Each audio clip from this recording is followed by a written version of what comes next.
Olá, sejam bem-vindos ao nosso canal. Esse é o primeiro evento de uma série de conteúdos que estamos preparando para vocês, né? Nós somos da Hidrautec, então o nosso evento é o Hidrautec Convida, que é feito para você, proprietário, colaborador de produções agrícolas, sejam elas de pequeno porte, né, médio ou grande porte. A Hidrautec é uma empresa hoje principalmente para poda. Temos alguns outros produtos em desenvolvimento já em teste e alguns em maneira comercial já, como a plantadora, né, de mudas para citros, um kit hidráulico para pulverização, também muito interessante. Então, se você quer evoluir, baixar curso e acompanhar o que o mercado pode fazer pela sua cultura, se inscreva no nosso canal e nos sigam nas redes sociais.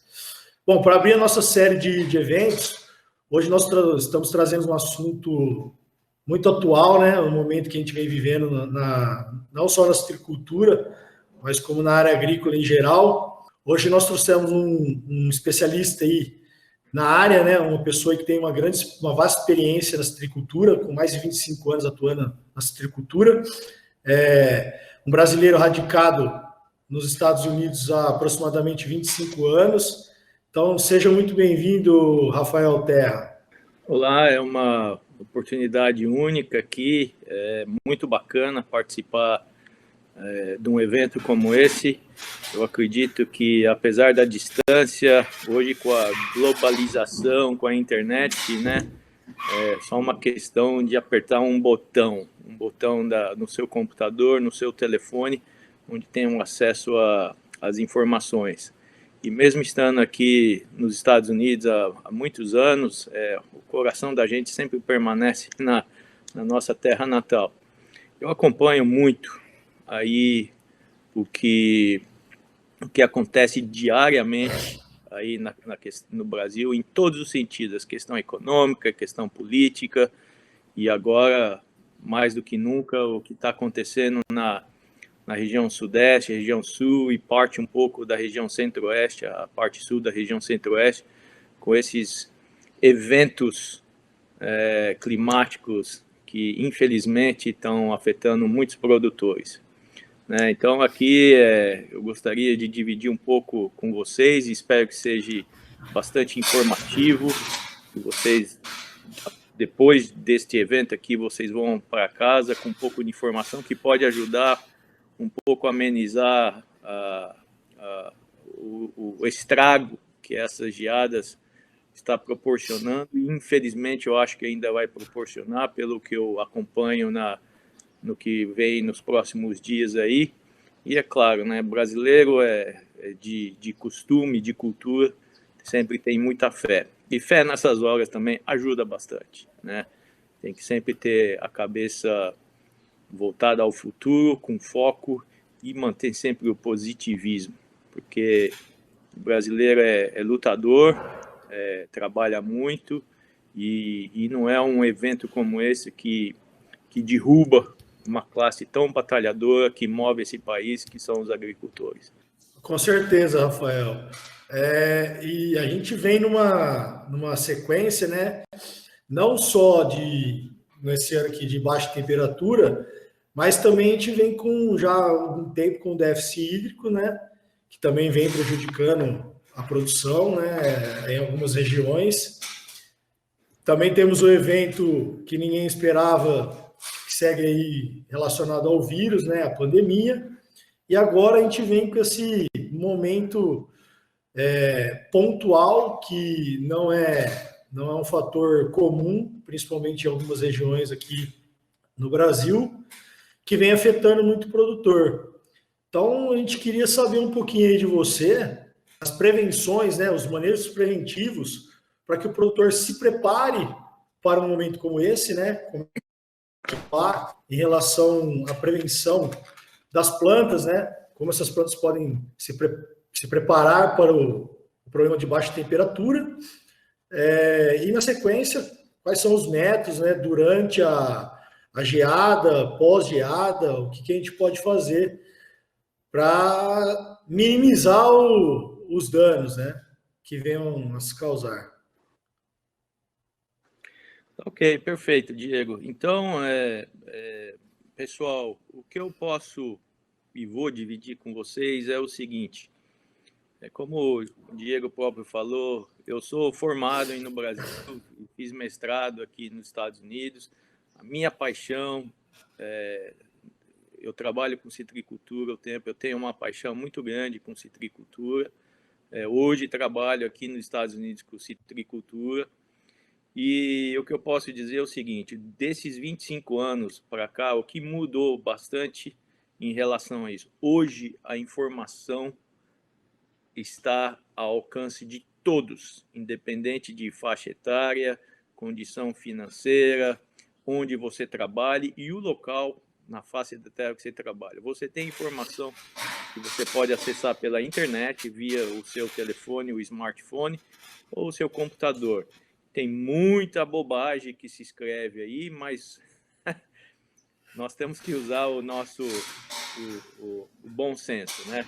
Mas tem muita informação. Então, utiliza a internet. Eu utilizo bastante, apesar da experiência, eu utilizo bastante. Tem muita informação que pode ser utilizada, independente de ser um pequeno produtor, um médio produtor, um grande produtor, uma pequena propriedade e por aí vai. E uma coisa que eu sou sempre muito defensor em qualquer classe de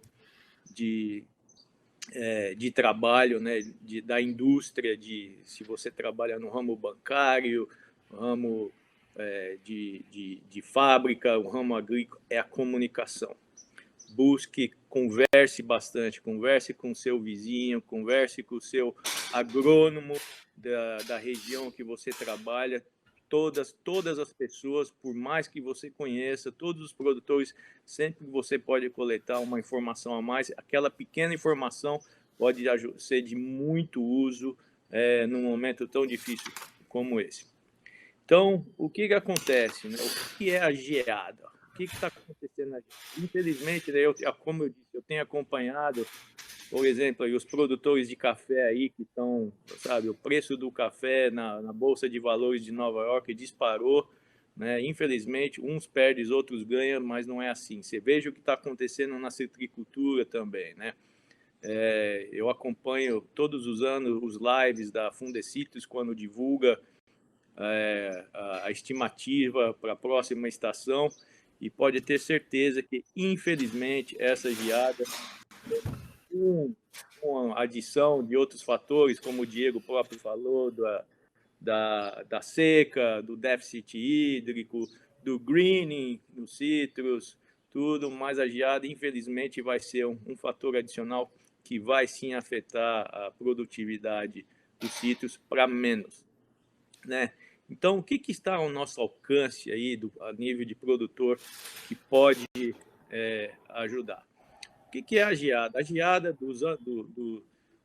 desde 1970 para cá, as frequências têm aumentado bastante.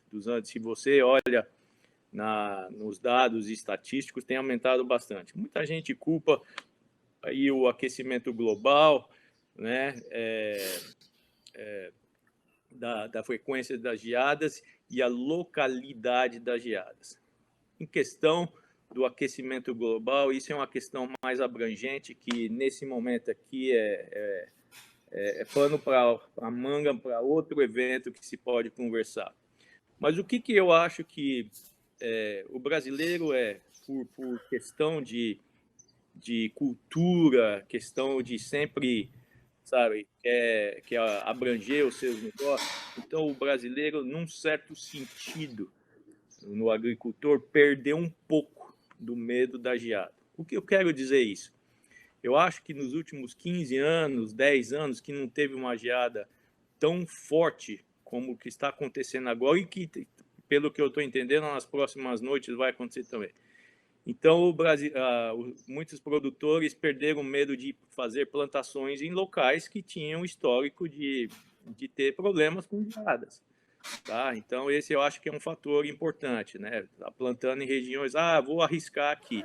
Pois é um risco que eu como produtor, eu acho que eu faria também. Mas veja, infelizmente, a consequência, né? Então, tem que repensar muito isso gerações e plantações futuras. Realmente vale esse risco de fazer plantações em áreas que têm histórico de ter geadas, né? Então, isso é uma questão que tem que ser levada em consideração. Eu uso, como eu já disse, eu uso bastante, tenho as minhas experiências, para dizer a verdade, não tanto aí no Brasil, né? Mas eu trabalhei 22 anos na Flórida com citricultura. Muita gente pensa que a Flórida é o quintal do brasileiro, né? De passear na Disneylândia, tudo, mas morando lá, trabalhando, ter sua vida corriqueira é diferente, tá, gente? E na Flórida faz frio, sim. Tá? É um período mais curto. É muito parecido com o clima aí do estado de São Paulo. Tá? Normalmente é nos meses de janeiro e fevereiro, lá na Flórida, faz frio e faz bastante frio. Tá? Tem geadas lá também. E as geadas pode ser dividida em 3 categorias, tá? Severas, severíssima e moderada. As moderadas é aquelas que ocorrem a cada 3 anos, por aí.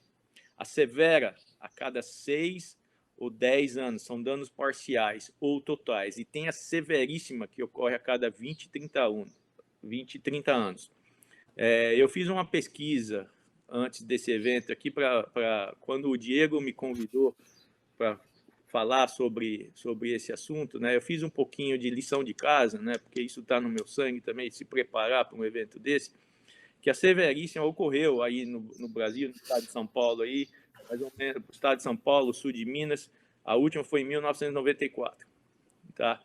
Então está mais ou menos dentro da janela dessa divisão. E o que é a geada? A geada depende da latitude geográfica no globo terrestre, né? Claro, da altitude, né? Então pense bastante isso. Quando você for fazer um planejamento para um novo pomar, busque o histórico, né? O que ocorreu? Se você está comprando uma propriedade ou está adquirindo uma propriedade, busque o histórico da propriedade. Se já ocorreu evento disso anos atrás, isso ajuda muito a avaliar o seu investimento e se vale a pena, o que fazer e tomar as atitudes necessárias. Tá? No caso dos citros, as geadas elas são para danificar a parte vegetativa da planta, os frutos, a própria planta, as folhas, tudo. Ela começa a se delimitar em consequência da geada, quando a geada é a partir de 2 graus negativos por mais de 4 horas. Opa! Aí começamos, pode esperar que pode ter um pouquinho de evento. O que eu entendo que aí no Brasil, infelizmente, quando eu falo infelizmente, não leve isso ao lado crítico. Somente 30% dos pomares na região citrícola de São Paulo, sul de Minas, são irrigados. Isso eu entendo que isso é um investimento, custo, tem estudo hídrico que tem que ser feito, tudo, e ainda não é um fator muito comum. Por que eu estou falando da questão de irrigação? A irrigação, para quem tem irrigação, a irrigação é um amigo, aquele amigo do peito, que você tem que carregar, sabe, tratar muito bem, porque nessas épocas de geada, a irrigação é muito importante. Calma, gente, que eu vou falar também para quem não tem irrigação, o que pode ser feito. Vamos pouquinho de calma aí que eu vou falar sobre os 2 sentidos. Estou começando aqui com tem irrigação. O que acontece a irrigação? A água, mesmo no estado muito frio, ela produz calor, tá? É o que chama de calor latente, tá? Repara aí nessa época do ano que é muito fria, logo no amanhecer do dia, né? Quando você passa Você está numa estrada, por exemplo, viajando ou indo ao trabalho, o pessoal do interior, né? Na área agrícola, você passa do lado de um rio, de um lago, você vê aquela condensação, né, da água. E aquela condensação produz calor, tá? Num evento climático como a geada, ela pode gerar um calor, ajudar em acrescentar a temperatura em até 3 graus. Então, eu trabalhando na Flórida, em época de geada, os pomares da Flórida são todos irrigados. Então, quando nós sabíamos que teria uma geada, nós irrigávamos 2, 3 dias os pomares antes de um evento de uma geada. Irrigava assim, se pudesse inundar a área, principalmente debaixo da copa da árvore, você faz. Por quê? A principal parte problemática da geada, a parte mais fria do evento durante a noite da geada é lá no nascer do sol. Eu não sou físico, não entendo, mas naquele exato momento onde o sol está nascendo é que tem aqueles 40 minutos, 1 hora, que é a parte mais fria da noite. Tá? Então, a água produz um calor ali, um microclima debaixo da árvore que pode ajudar a subir até 2, 3 graus de temperatura. Poxa vida, imagina num evento de menos 2 graus Celsius, 2, 3 graus, você chega a 1 grau positivo. Olha a ajuda que pode ajudar. Né? Então, leve isso em consideração para quem tem irrigação. A água é o seu melhor aliado nesse momento. Tá? Para quem tem irrigação eu acho que fala inundação, né? Inunde o seu pomar. Para quem tem de microaspersão, irriga ao ponto de saturar o solo do pomar.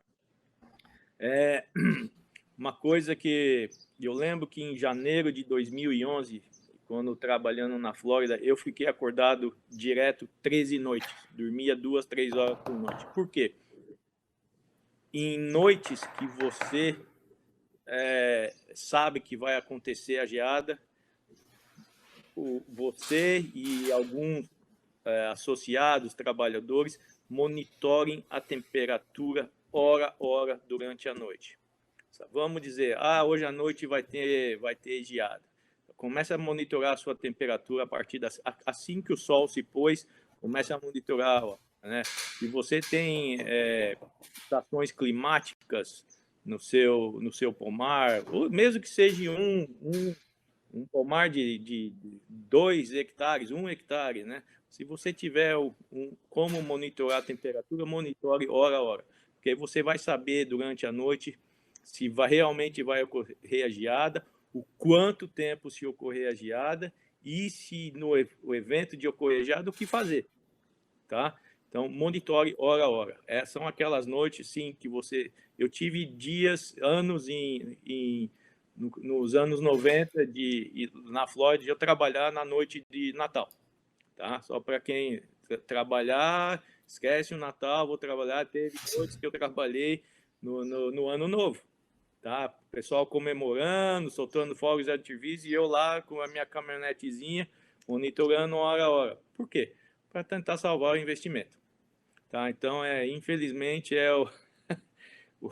o produtor rural sofre nessas horas. Muita gente não tem a ideia do que se faz para chegar o alimento na mesa do brasileiro.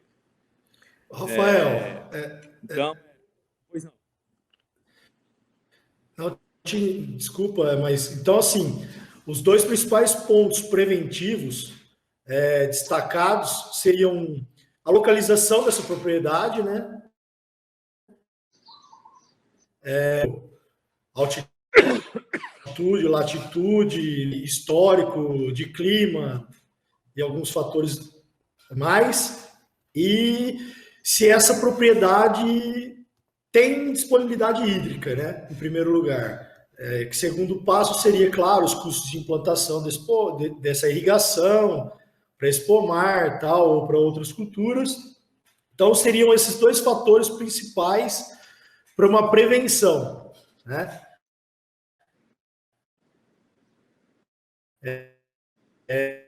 localização e irrigação. São esses dois fatores destacados, é isso? Isso, exatamente. Exatamente. Então, isso são coisas, são práticas já, que são demonstradas, que são super eficientes, tá? A questão da topografia é fazer sua lição de casa, né? Verificar o histórico.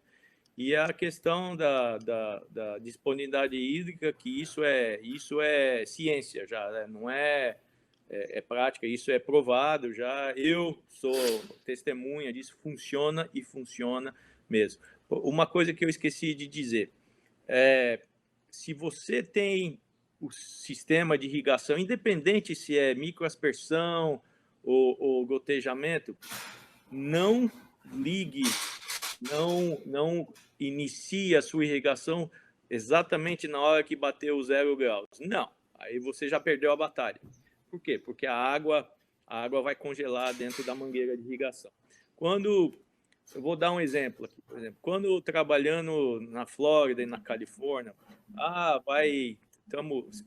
por isso que é importante monitorar hora a hora, porque durante esse monitoramento da temperatura hora a hora, você tem uma ideia, se a temperatura está abaixando durante a noite, você tem uma ideia de quando mais ou menos vai bater os 0 graus. Né? Então, vamos dizer, tá 4 graus Celsius, na próxima hora que você fazer tá 3 graus Celsius, na próxima hora tá 2 graus Celsius, opa, eu já sei que está baixando, e inicia a sua irrigação, antes de bater o 0 graus. Por que iniciar antes? Porque mesmo depois que baixou do 0 graus, a água corrente dentro da mangueira não vai congelar, porque você está movendo a água dentro da... Se a água congelou, você perdeu a batalha de tentar ajudar o seu pomar com a água. Então, sempre inicia a água. O meu, em questão do grau Celsius, bateu os 3 graus e inicia a água. Tá? E se você está reparando que a temperatura está baixando. Agora, para quem não tem irrigação, o que pode ser feito? Para quem não tem irrigação, mantenha as entrelinhas de uma linha a outra. Se é plantio novo, onde você não tem uma cobertura, para ajudar o seu pomar entre linhas ali, não tem nada para fazer, não tem nada pode ser feito. Agora, para quem é um pomar mais velho, mantém um pouco de... Você roça, não deixa o mato alto. Você roça, mas deixa uma vegetação bem baixinha. Por quê? Porque isso também ajuda a reter um pouco de calor no solo. Tá? Muita gente, eu tenho lido bastante, muita gente faz plantio no meio... Desculpa, gente, eu esqueci a palavra em português, mas faz plantação de feijão guandu, milheto, não sei. Isso... Seria meiose? Não é meiose, é cobertura, tá? Plantação entre linhas. Então, isso ajuda bastante, tá? Não deixe a entrelinha, por exemplo, não passa um disco lá na entrelinha, porque o solo sem vegetação ele não retém calor, tá? Ele perde calor muito rápido, então você não pode fazer isso. Infelizmente, para quem não tem irrigação, é bem limitado. Também que ajuda bastante, né? Para quem tem o hábito de fazer podas, tá? O heading, o top, um pomar faz um pouco de poda na saia da copa da árvore. Por quê? Porque ajuda a corrente do ar passando. Claro que durante uma noite de geada não tem vento, claro, né? Por isso que a geada, o ar é parado, mas só o pouquinho de ar que circula entre as plantas, isso já ajuda bastante, gente. Ajuda. Faça uma poda de saia um pouco, porque ajuda a fluir o ar dentro da linha de plantio. E aí tá, passou a noite, né? Teve geada, infelizmente teve o evento da geada. O que acontece? O que a gente tem que se preocupar? O produtor vai se preocupar, claro, se tem fruta, né? Vai se preocupar com a fruta, né? poxa, caramba, será que vou perder fruta? Vai perder fruta. Só que a fruta, se você perde, se o estrago da geada não foi muito forte ao ponto de matar uma planta ou de afetar um ramo que secou, né? A árvore você recupera, porque é uma cultura perene. A fruta você recupera, mas a fruta, se você perdeu, no ano que vem você tem uma produção. Se a árvore morrer, é um investimento perdido que vai fazer você pensar duas vezes. Compensa plantar aqui de novo? Vou ter capital para plantar de novo? Né? Então tem que levar tudo isso em consideração. Mas tudo bem, tá? Então você tem fruta no pé, numa área que teve geada. O procedimento que você vai fazer assim que amanheceu? Perdão, esqueci de falar uma coisa. Para quem está usando, vai usar a irrigação em questão de ajudar na geada, amanheceu, o sol apareceu, vou desligar a geada. A irrigação não vai, não. Você vai continuar monitorando a temperatura, hora a hora, até que você perceba que a temperatura começou a subir de novo. E, olha, por experiência própria, muitas vezes isso vai até às 10 horas da manhã.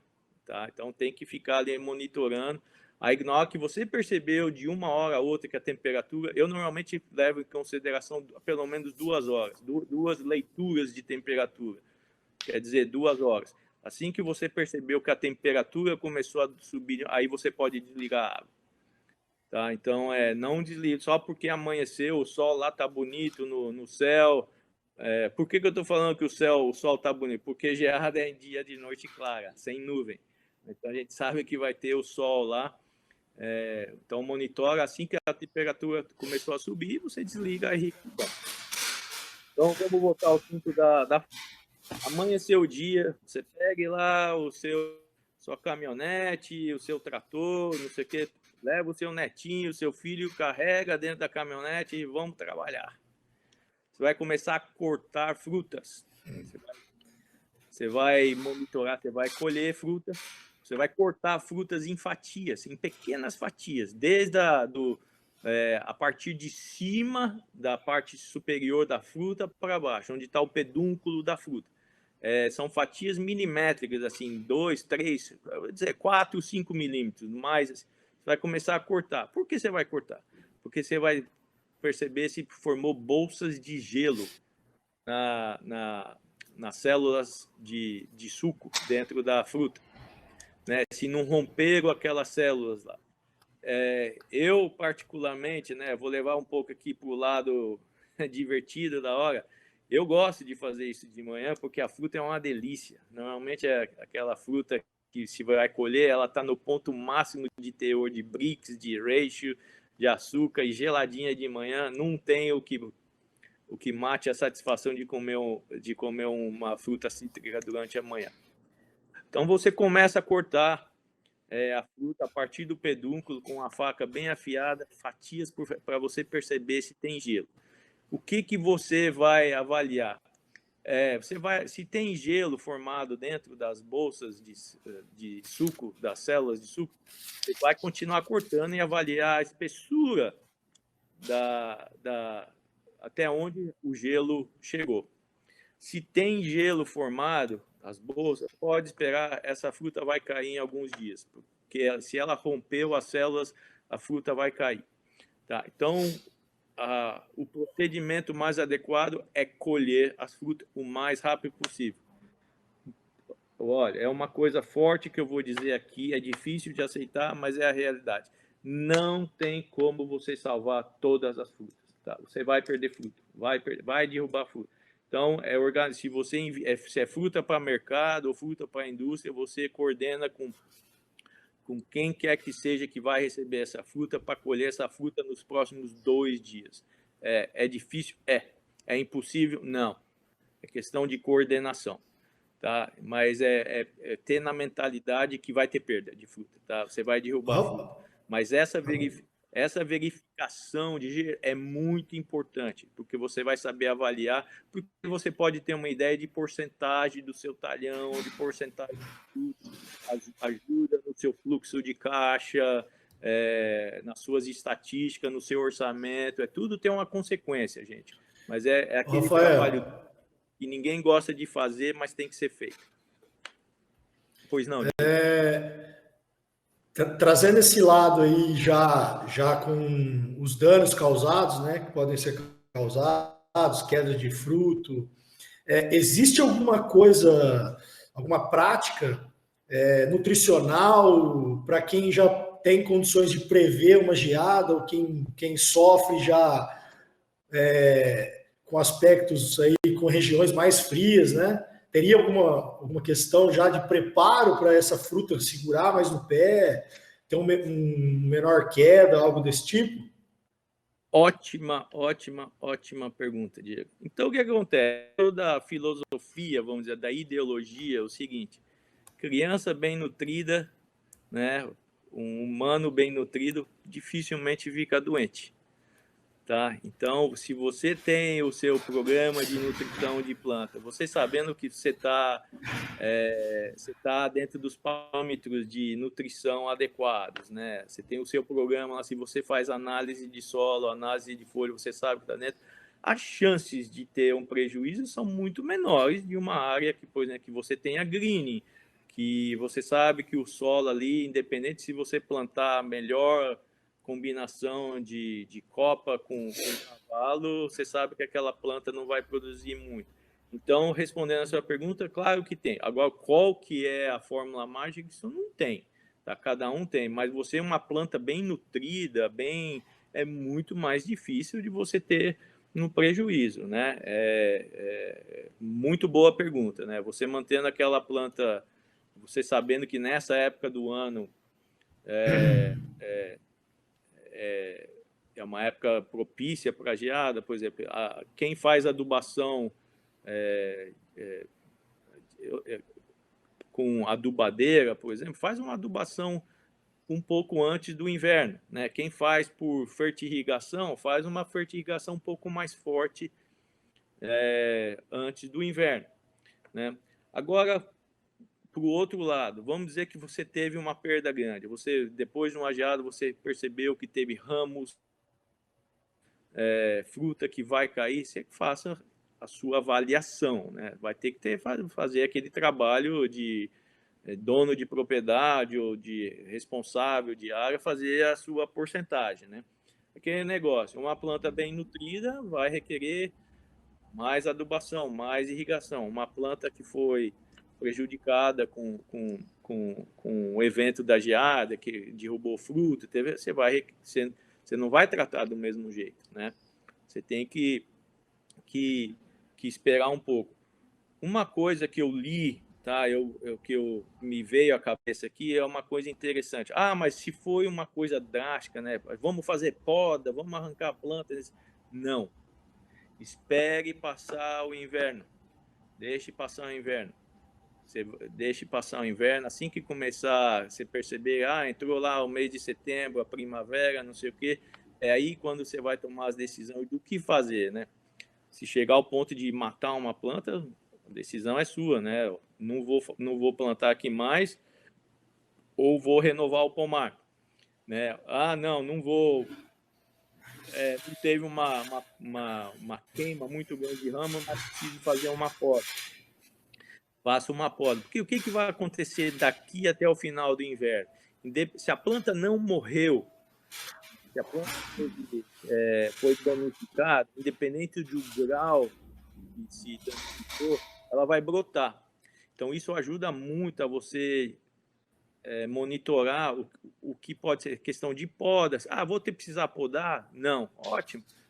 Vou ter que podar? Vou. O quê? Você reparar na sua brotação, né? Pô, esse ramo aqui está brotando, não preciso tocar nele. Aquele ali está seco demais, eu preciso tirar. É um trabalho braçal muito... Não é quando eu falo poda, gente, não é um heading, não é um top, é poda manual, tá? É uma coisa, vai ser bem drástica mesmo, né? Vai requisitar mão de obra, não é barato, mas é aquele negócio, você está salvando o seu investimento, né?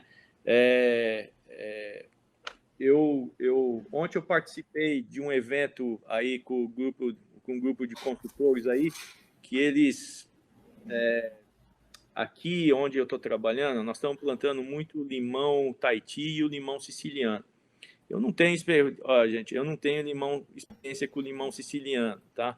Mas isso aí não é ciência de foguete, né? É questão de ajustar.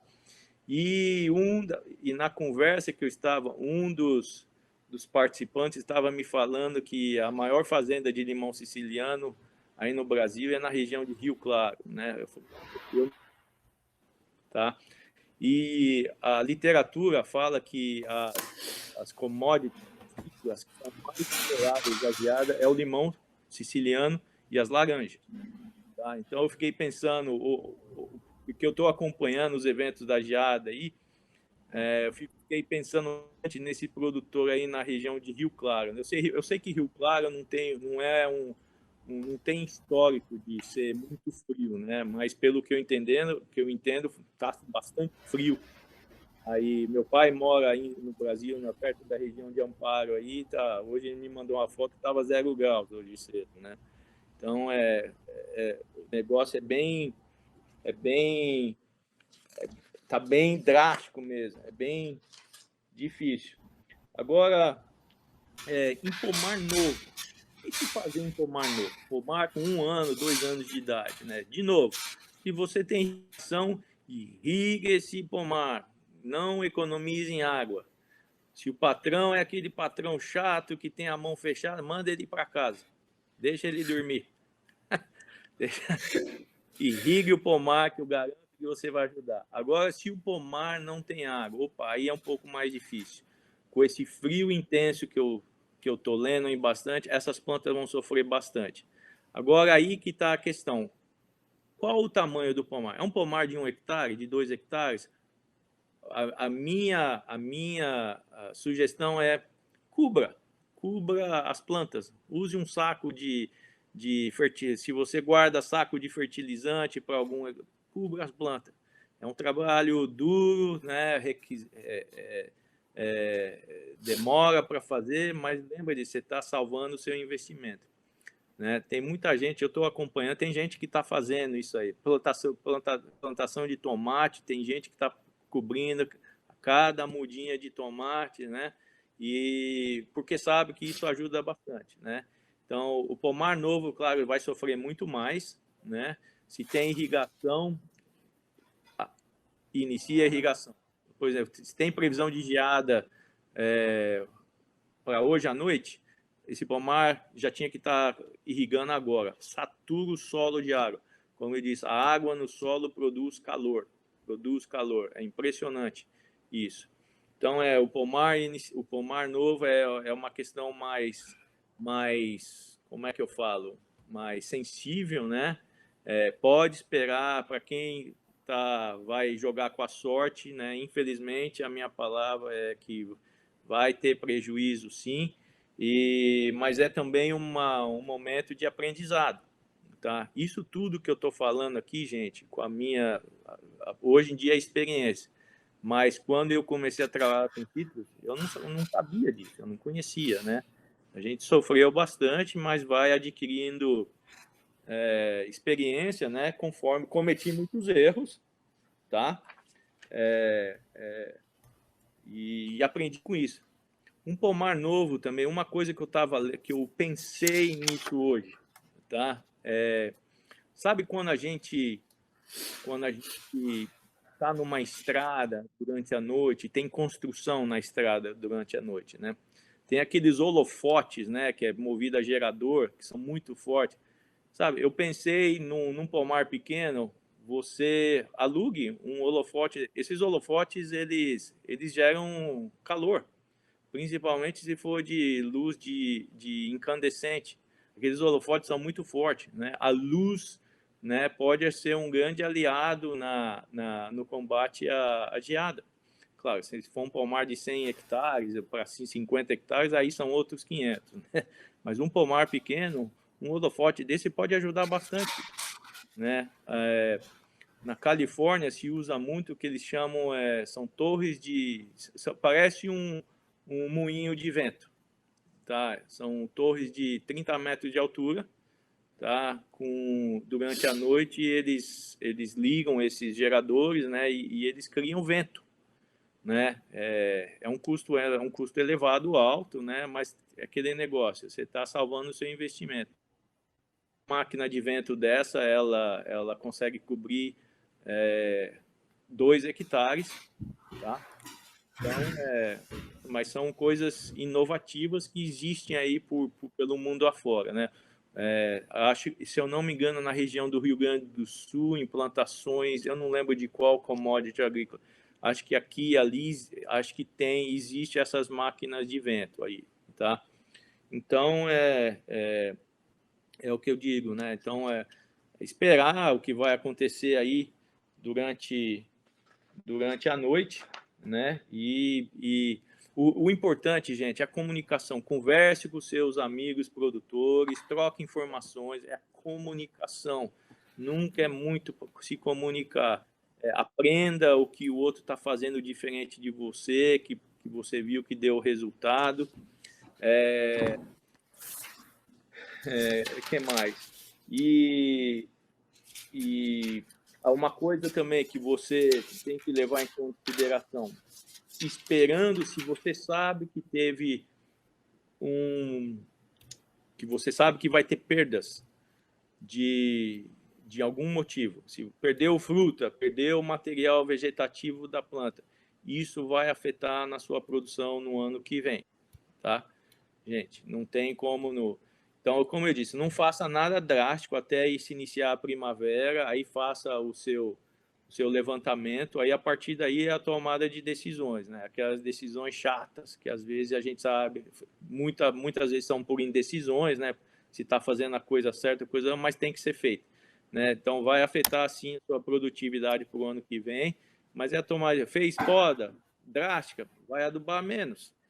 Não fez poda drástica, né? Ótimo. Não caiu muita fruta, ótimo. Caiu pouca fruta, vai afetar o botão floral lá para o ano que vem. Então, são todos esses fatores aí, são consequências da geada aí, né? Que precisa ser tomadas em considerações. Esse fator, Rafael, esse fator de severidade é muito importante para a tomada de atitude do manejo pós-geada, né? E isso aí, com certeza, até uma pergunta, devido à severidade, cada planta vai ter uma retomada, né, de produção. Então, nesse primeiro momento, o ideal seria, conforme colocado por você, esperar a entrada da primavera para saber qual o melhor manejo pós-geada, sabendo-se que essa planta tem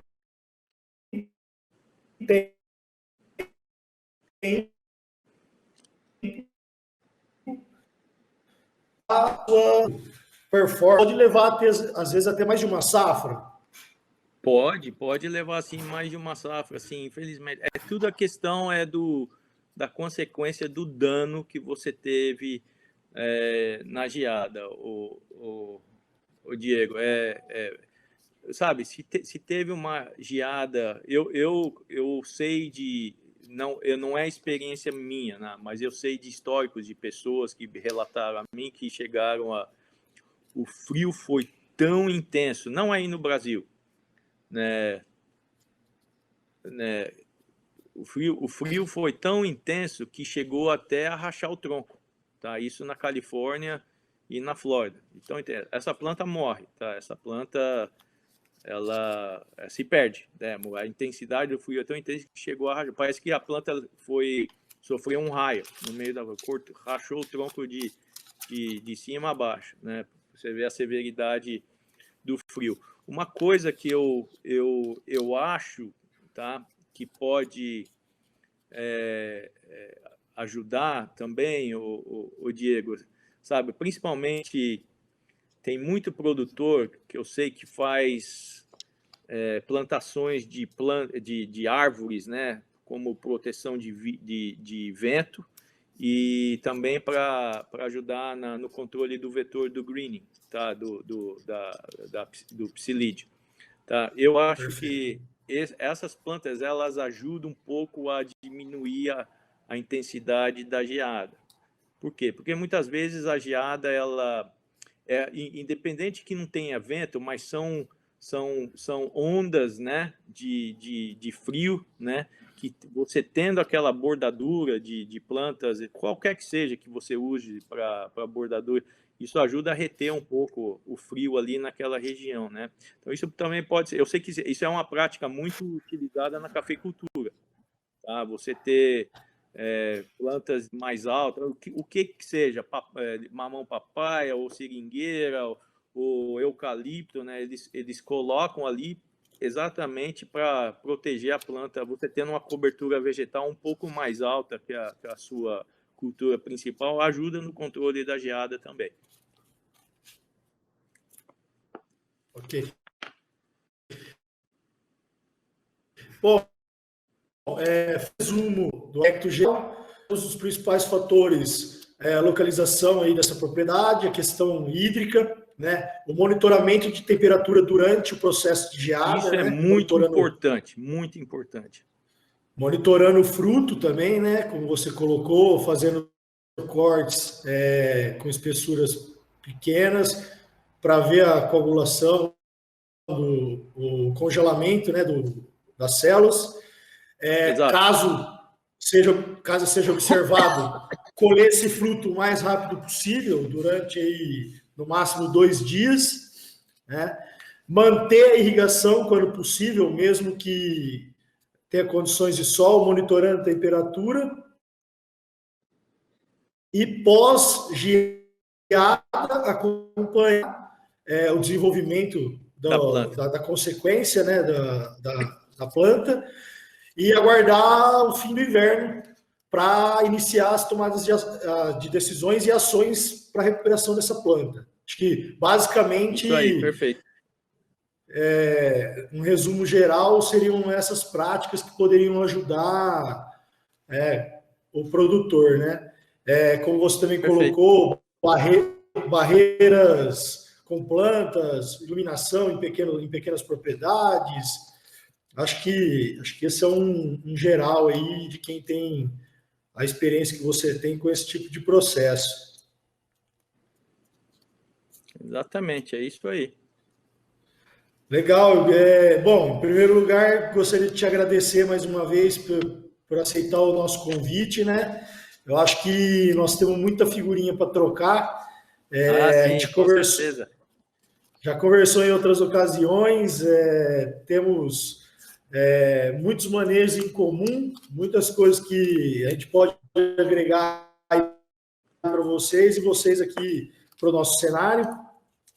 Então, gostaria muito de te agradecer pela participação. Fique à vontade em finalizar algum comentário que você queira fazer. E a gente volta a conversar em uma outra oportunidade. Não, agradecer ao grupo de vocês aí, você, Diego, a Maria e quem mais está envolvido aí no desenvolvimento desse webinar aí, muito bacana, isso é sempre um prazer. Eu te conheci faz pouco tempo, mas já está aqui, ó, amigo, né, Diego? Estamos trocando figurinha aí. Muito obrigado pela oportunidade, espero que as informações sejam de grande ajuda aí, independente o nível de produtor, se você é um pequeno, ou médio, ou grande produtor, mas é isso aí, né? A batalha é única, o grupo, o Brasil, apesar de todos esses desafios, e vai ser durante muito tempo o maior produtor de cítricos do mundo, e isso é um orgulho muito grande. Eu tenho muito orgulho, apesar de não trabalhar e não estar aí, mas meu coração está aí. Então, eu tenho muito orgulho dessa classe trabalhadora, porque isso gera empregos, ajuda a movimentar o PIB, e o negócio é tomar suco de laranja. Não, realmente é isso mesmo, é o sentimento que nós também temos, né? A Hidrautec ela não trabalha diretamente com a questão técnica, né? Como eu disse. Exato.